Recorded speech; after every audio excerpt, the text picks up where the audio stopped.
The drive's designed to be a plug and play out of the box, running off the factory defaults.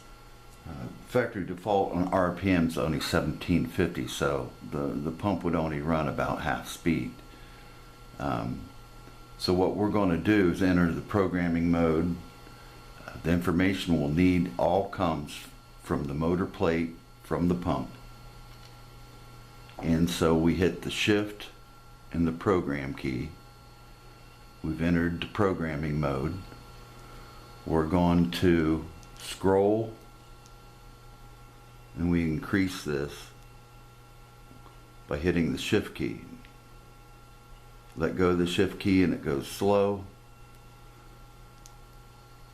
The first parameter is rated motor voltage off the motor nameplate.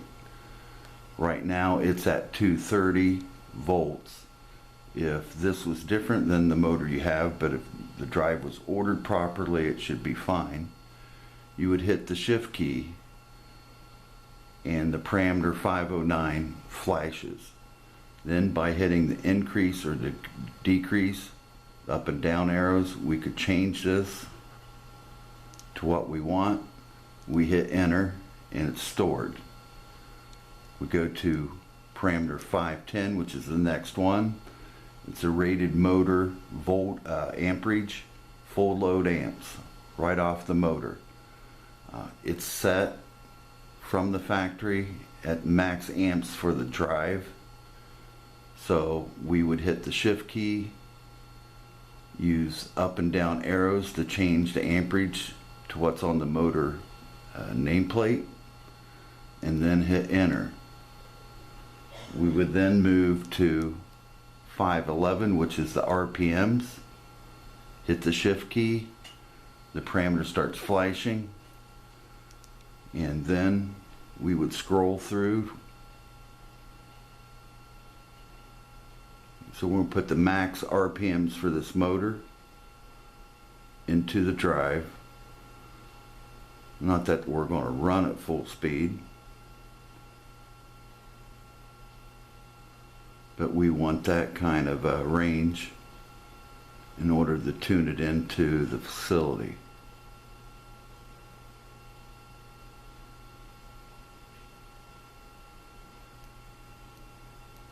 We set it at 3450, press enter, now it's stored.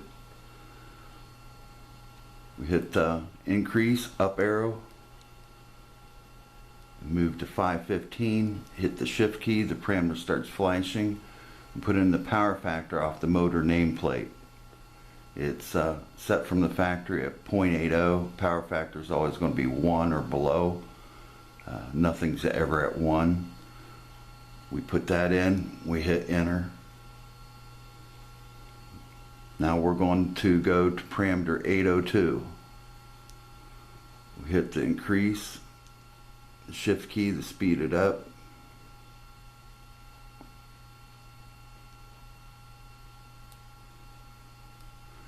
(802), press the shift key, the parameter starts flashing.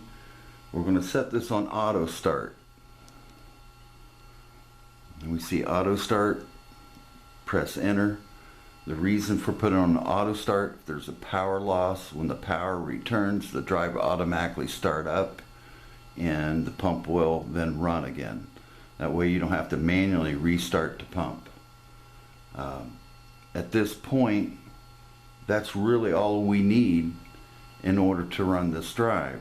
So we're going to hit the program key, return to our main screen, and at this point we want to make sure all valves are open, that the filters have been cleaned, and if you have a flow meter installed, we could simply hit the start key and then increase to what we need to be at. But first thing we're going to do is check for rotation.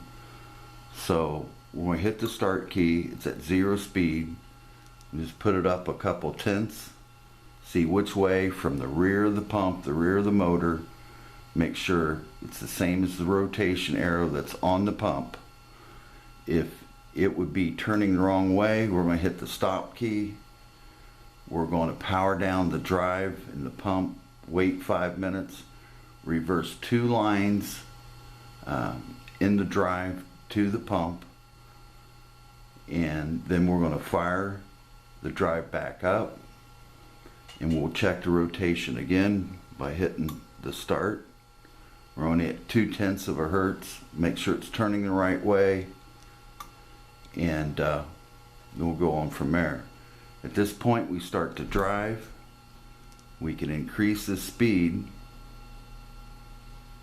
Again, we can hit the shift key to speed it up.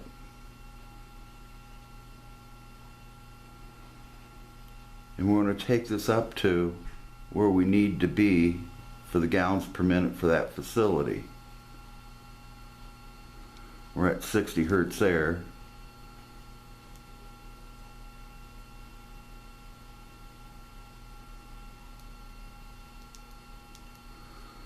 So right now it's at 43 hertz, and the pump will maintain that speed, maintain them gallons per minute.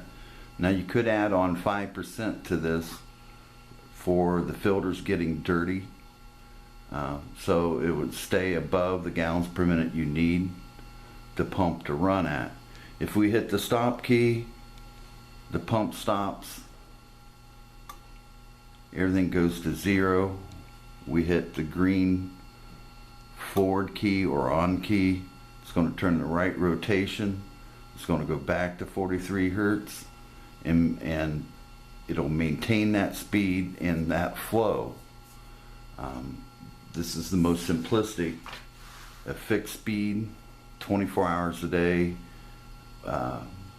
using as little power as possible for energy savings. Hit the stop key.